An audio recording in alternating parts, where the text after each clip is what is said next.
몰랐던 이야기 넘어가기 전에 퀴즈 준비되어 있습니다. 바로 이 퀴즈입니다.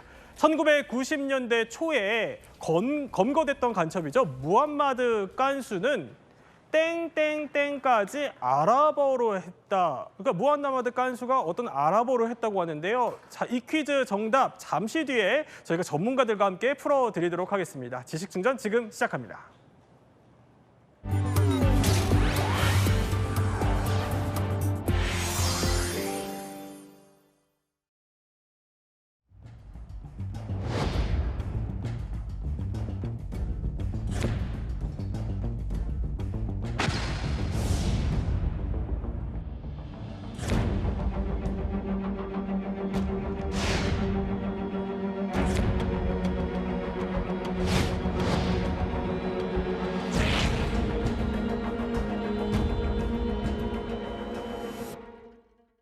아니, 얼마 전에 기사를 통해 굉장히 충격적인 사실을 전해줬어요. 뭐냐면 제주에서 간첩 혐의 받는 탈북민이 잡혔어요.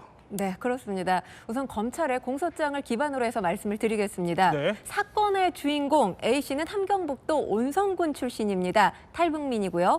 2012년 제주에 정착을 했고요. 13년 동안 제주도에 살면서 북한 보위부의 비밀정보원, 그러니까 간첩으로 활동한 사실이 드러난 건데요. 그래요. A씨는 북한에서 이미 보위부 정보원으로 활동을 했고요. 네. 2011년에 탈북해서 대한민국에 입국을 한 겁니다.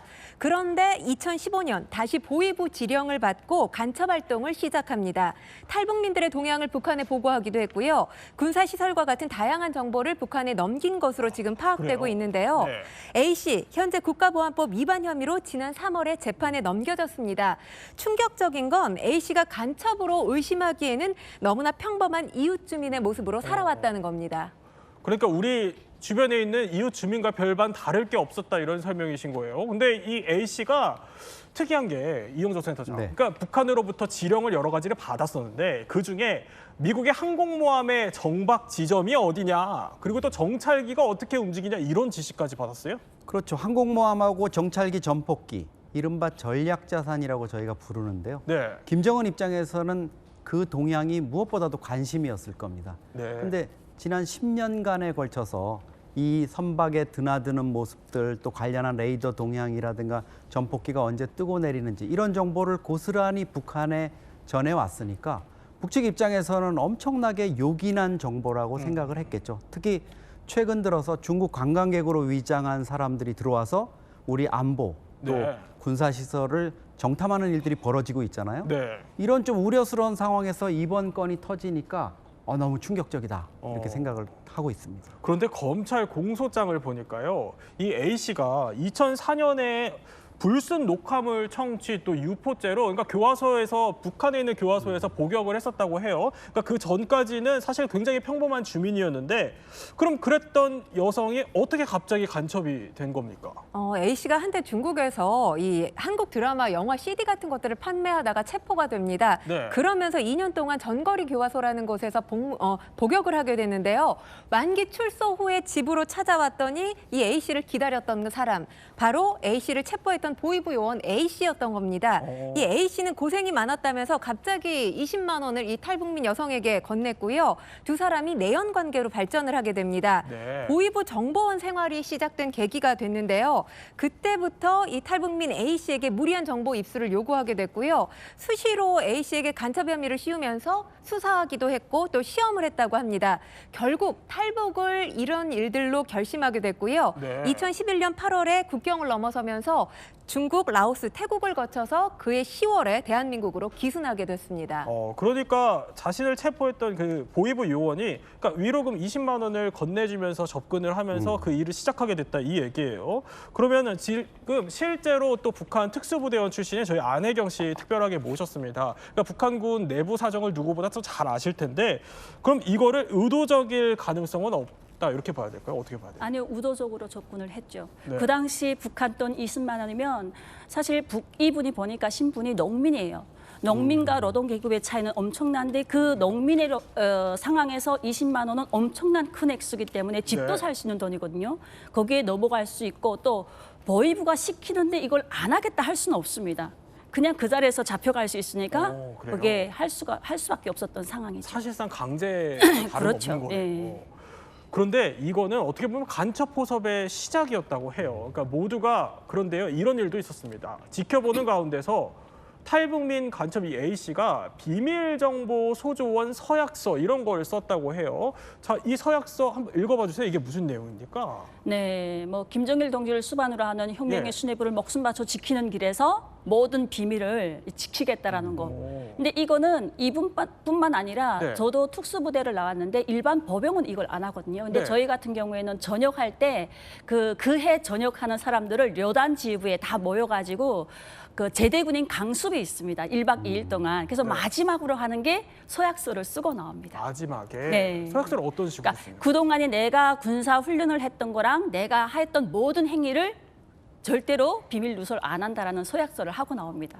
그러니까 어떻게 보면 아까 잠깐 봤던 그 서약서가 이제 나는 앞으로 간첩으로 좀 활동을 하겠다 이런 어떻게 보면 맹세다 이렇게 그렇죠. 봐야 되나요? 맹세이기도 하지만 그거를 지키겠다라는 그런 서약서입니다. 그렇군요. 그런데요, 공소장을 한번 보면요, 탈북민 간첩 A 씨는요 이후에 보이부 요원과의 어떻게 보면 내연 관계를 빌미로 보이부 직원의 지시에 따라서요 중국 간첩 활동을 또 하게 됩니다.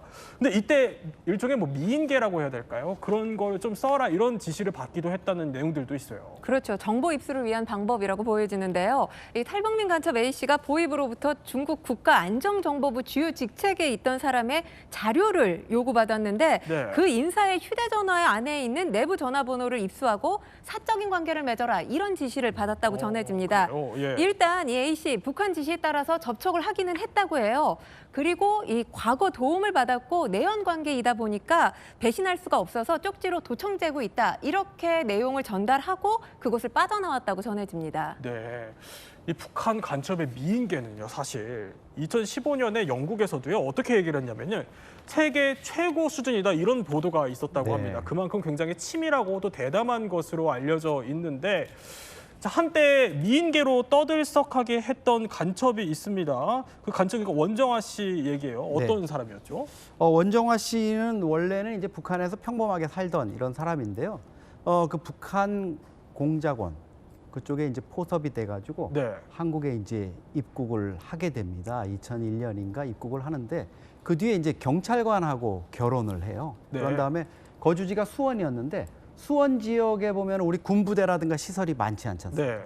그 수원을 무대로 해서 본인의 이제 상당히 좀 미인형이에요. 그래서 그 당시에 장교들, 군 장교들을 상대로 해가지고 네. 기밀을 빼내기 시작합니다. 근데 이 당시에 저도 그 국방부를 출입하면서 이 사건 수사 발표할 때 취재를 했었거든요. 그랬군요. 근데 한 100여 명 정도의 청년 장교들이 네. 줄줄이 여기에 연루가 돼 있는 거 보고 이게 보통 사건이 아니구나. 군 장교들도 엘리트 장교들도 상당히 이제 교육을 받았을 텐데 네. 모두 포섭돼 가지고 그때 상당한 뭐 처벌을 받고 불이익을 받고 이런 일이 있었습니다. 그 원정아 씨가 저희 채널 A에 출연을 한 적이 또 있어요. 네. 그때 당시에 목소리가 준비되어 있다고 하거든요. 듣고 이야기 나눠보겠습니다. 이런 이야기 해도 되나? 네. 그러니까 그 중국에서 또 한국인 사업가를 만났어요. 우연히 만났습니까? 의도적으로? 의도적으로 만났죠. 처음에는 조선족이라고 했고 제가 어떻게 임신을 했어요. 예. 아니 그건 딴 일이 있어가지고 이용을 하려고. 네. 사랑을 한 건 아니고. 사랑도 했겠죠. 아니 그러니까 간첩 활동을 위해서 임신까지 하게 됐다는 거예요? 그렇죠. 그 당시에 이제 지금 얘기를 들어보면 뭐 사랑도 했겠죠. 이렇게 얘기한다는 거는 임신이라든가 결혼이라든가 이런 네. 사랑이라든가 이런 게 공작 활동의 부차적인 거였다. 이렇게 이제 볼 수가 있는 거죠. 그렇군요. 그런데 사실 미인계 하면은 인물이 한 명 더 떠오릅니다. 바로 대한항공기 폭파 사건의 범인이죠. 김현희 씨요. 뉴스 영상 함께 보고 오겠습니다. 김현희는 지난해 11월 12일 김승일과 함께 평양을 출발, 폭발물을 선반 위에 넣고 중간 기착지인 아부다비 공항에 내림으로써 11월 29일 오후 여객기가 폭파돼 115명의 고귀한 인명을 죽음으로 이끌었습니다. 사실 이 사건 무려 115명이 목숨을 잃어서 참 안타까운 비극적인 사건으로 기록이 되는데, 근데 당시 한국에서 또 화제였던 게 김현희 씨 외모가 또 화제였었어요. 그렇죠. 115명을 숨지게 한 이 정말 참사의 예. 주범 테러리스트죠. 근데 나중에 이제 잡고 보니까 젊은 미모의 여성이었다. 또 평양 외국어대 출신의 아역 배우도 했었던 이런 공작원이었다. 이렇게 이제 좀 화제가 됐어요. 사실 아역 논란보다도. 네. 그러면서 뭐 팬클럽이 생겨나고 아이고. 김연희와 나는 뭐 결혼하면 좋겠다 이런 청혼을 하는 당시에요. 이런 상황까지 이어지면서 사실 이게 하나의 해프닝일 수 있는데 네. 유족분들 입장에서는 엄청난 좀 충격 또 이럴 수 있나 이런 네. 좀 허탈함까지 느끼게 하는 이런 상황이 빚어졌었습니다. 그렇죠. 근데 사실 처음에 이 김연희 씨가 자신을 일본인, 중국인이라면서 뭐 조사도 거부하고 네. 거짓말로 일관을 했었다면서요. 근데 어떻게 좀 마음을 돌리게 된 거예요? 원래 이제 마유미라는 이름으로 활동을 했었고 그 다음에 이제 잡힌 다음에는 중국인이라고 또 얘기를 했어요. 네. 그래서 중국말로 계속 얘기를 하고 이래서 우리 공작원들이 상당히 어려움을 겪었는데 우리 공작원들이 이제 우리 그 조사관들이 꾀를 냈죠. 어떻게 해요? 그 신문을 하다가 네. 뜨거운 커피를 이제 쏟았습니다.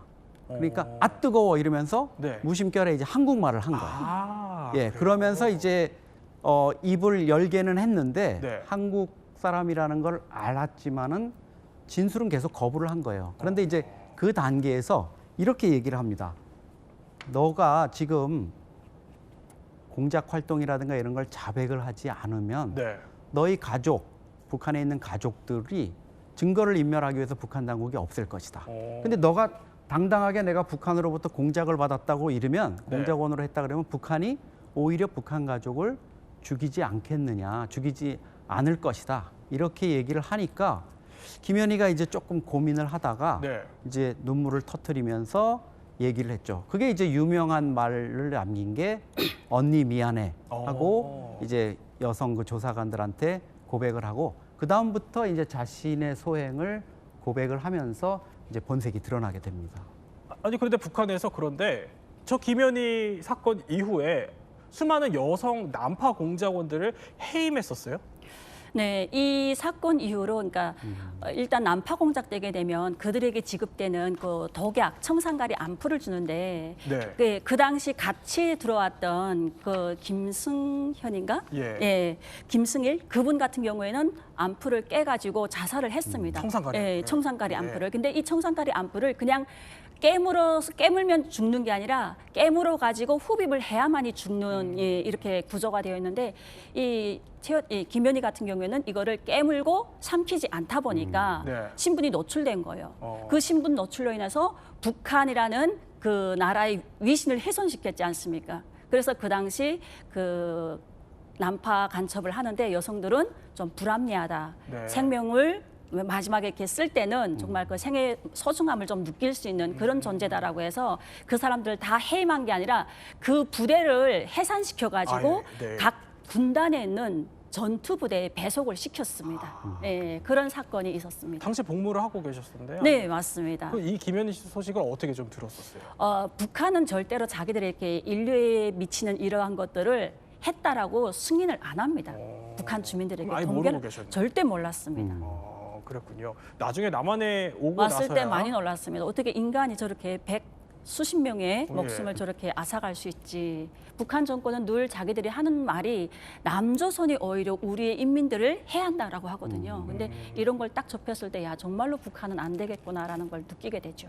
자, 그러면 다시 저희 원래 했던 제주에서 붙잡힌 간첩 얘기 해보겠습니다. 이 탈북민 간첩 A 씨는요. 그런데 탈북 후에 2012년 제주에서 정착을 한 뒤에 3년 동안은 좀 조용히 살았다고 해요. 그러다가 2015년에 남한에 와서 간첩 활동을 다시 시작을 했다고 하는데 그러면 어떻게 다시 시작을 하게 된 거예요? 2015년 3월에 보이부로부터 한 통의 전화를 받게 되는데요. 이때 네. 이제 가족과 관계된 소식을 듣게 됩니다. 남한에서 전화를 받았어요. 네, 그렇습니다. 북한에 남아있던 동생을 통해서 보이부 B 씨가 이렇게 얘기합니다. 우리와 함께 일을 하자. 동생 내가 잘 돌봐주겠다. 이렇게 얘기를 하면서 네. 보이부와의 인연이 다시 한번 시작되게 된 겁니다. 다시 그러니까 보이부 정보원의 길로 들어서게 됐다. 이렇게 말씀드릴 수가 있는 건데요. 그리고 나서 탈북자들의 동향을 알아봐라. 이런 지시도 받게 됩니다. 네. 고깃집에서 일하고 있는 탈북자의 동향을 알아내기 위해서 종업원으로 면접을 보면서 접근해서 정보를 빼내서 북한으로 또 알려주기도 했고요. 본인 종업원으로 면접을 봤어요. 네, 그렇습니다. 그리고 또 한 가지는 이 다른 탈북자의 정보를 넘기라는 지령을 받기도 했는데 이번에는 그 탈북자에게 접근해서 네. 친하게 지내자, 제주도로 한번 놀러 와라 이렇게 하면서 한라봉을 보내주겠다고 접근하면서 한라봉을? 예. 네, 해당 탈북민의 집과 직업 등을 파악해낸 것으로 전해집니다. 중요한 건 누구도 의심할 수 없을 만큼 평범한 이웃처럼 접근했다는 겁니다. 아니 그 한라봉을 주고 위장 취업하고 어떻게 보면 좀 평범한 방식의 접근이에요. 그러니까 이게 탈북민들이 보게 되면 우리가 뭐 타지에 가게 되면 그 고향에 강아지 만나도 네. 반갑다고 하지 않습니까? 근데 고향에 갈 수 없는 탈북민들이 가끔은 탈북민 모임이라든가 행사를 통해서 앉게 되면 제일 먼저 물어보는 게 고향 얘기란 말이죠. 어디서 네. 왔냐? 그렇죠. 그럴 때 한 사람 건너가게 되면 다 알 수 있습니다. 왜냐하면 네. 북한은 지역이 고착시켜 놨잖아요, 주민들을. 네. 그래서 그 지역을 벗어날 수 없게끔 만들었기 때문에 그 지역 사람을 하나 알게 되면 다른 사람의 신분을 아는 거는 정말로 쉽다라는 거죠. 네. 그래서 이런 식으로 접근했을 것입니다. 아니 그러면 이 A 씨가요, 권상희 평론가, 그러면은 간첩 활동을 하면서 어떤 정보를 좀 넘긴 거예요? 일단 탈북민 4명의 정보를 넘긴 거고요. 그러니까 네. 4명의 동향을 파악해서 거주지나 직업 등을 파악해서 북한으로 보고를 한 겁니다. 그리고 또 한 가지는 2017년 8월경부터 군사시설 같은 다양한 정보를 북한으로 넘긴 것으로 알려졌는데요. A씨는 제주 서귀포시의 레이더 기지에 직접 가서 레이더망의 반경이라든지 높이, 또 검문소의 위치, 네. 접근 경로 이런 군사적 세부 사항을 사진과 동영상으로 촬영해서 북한으로 직접 전달을 한 것으로 알려졌습니다. 아니 근데 사실 이영종 센터장, 네. 뭐 이렇게까지 포섭한다고 해서 그냥 간첩 활동을 할 것 같지는 않고 뭐 어마어마한 대가라도 있는 거예요? 간첩 활동을 시키면 사실 공작금을 주는 게 정상인데요. 네. 북한 입장에서는 그럴 필요가 없습니다. 왜요? 북한의 가족 친척을 볼모로 잡고 있기 때문에 아, 그거를 이제 인질 삼아서 네. 모든 이제 공작 활동을 그냥 무상으로 시킬 수 있는 거고요. 그러면서 북한의 가족들을 또 협박하고 위협하고 전화하게 해가지고 심지어 한국에 정착한 탈북민들이 북한으로 다시 입국할 수밖에 없게 이렇게 유인하는 이런 좀 상황까지도 유도를 하고 있습니다. 그러니까 가족을 볼모 삼는 거네요. 자, 그런데 이런 북한이 간첩을 또 사실은 아무나 막 뽑지는 또 않는다고 해요. 북한에서 난파 공작원을 관리하는 대남 연락소에서요, 이 근무했던 북한 이탈 주민이 이것과 관련한 이야기를 했다고 합니다. 한번 들어보시죠. 너무 잘 살아도 안 되고 너무 못 살아도 안 되고 그들만의 기준이 있는데, 그리고 혁명적인 집안이 돼서 대루리어 간첩을 해야 된다고 해가지고 간첩이 되는 경우도 있고, 중국어 하는 사람, 영어 하는 사람이 일어하는 사람, 거의 예, 경제 간첩들은 싹 다 외국어 하나씩은 다 알아야 되더라고요. 그러니까 너무 잘 살거나 못 사는 사람은 또 안 된다 이런 얘기인데 선발 기준이 뭐예요? 일단 기본적으로는 그 본인의 충성심입니다. 수령을 위해서 내가 목숨을 바칠 수 있는 그런 충성심이 가지고 있어야 되고, 그 다음에 보는 게 출신 성분이거든요. 그래서 출신 성분 하게 되면 기본 계층에서 핵심 계층 이상이 돼야 되고, 네. 그리고 그들이 갖춰야 되는 지식이라고 해서 외국어, 더 나아가서는 대한민국의 지식 같은 거, 그리고 외모 같은 경우에는 너무 잘생겨도 안 됩니다. 왜냐하면 특출하게 튀어나잖아요. 그래서 그 사람이 정말 평범하면서도 네. 그냥 이렇게 정말 우리가 딱 봤을 때 확 끄는 인물들, 그런 사람들로 해서 선발 기준이 되어 있습니다. 그러니까 소위 말하면 적당히 좀 잘생긴 그렇죠. 적당히 잘생기고 호감이 네. 가는 형. 그러면 간첩들이 받는 훈련 강도도 어느 정도인지 궁금해요. 북한에서 직접 간첩 훈련을 받았던 탈북자 증언 준비했습니다. 들어보시죠. 새벽 4시 반에 기상을 하고 어우, 너무 일찍 일어나네요. 새벽 4시요? 4시 반에 기상을 하고 1시간 동안 운동을 몸풀기를 합니다. 5시 반부터 6시 반까지 각 나라 말들을 다 가리키고요. 밥은 15분 동안 이제 먹게끔 하는데, 그건 교관이 마음이에요. 서로 이제 대화를 못하게 해요. 저희는 서로의 얼굴을 못 보게 해요. 밥 먹고 이제 다시 집합을 해가지고 훈련을 해요. 네, 그때부터 이제 배낭과 총을 메고 이제 먼저 행군을 먼저 시작하기도 하고, 밧줄 타고 절벽 오르기도 하고, 이제 맨몸으로 이제 건물 올라타는 것도 해야 되고요. 아니 사실 이렇게 혹독한 훈련을 받아서일까요? 그러니까 12년 동안 한국 사람이 아니라 아랍 사람 행세를 하면서 간첩으로 네. 지내다가 붙잡힌 간첩이 있었어요. 그러니까 바로 앞서 퀴즈가 나왔던 무함마드 깐수 얘기인데, 네. 자, 이 사람 사실 한국 이름이 정수일이에요. 근데 네. 12년 동안이나 아랍 행세를 했어요.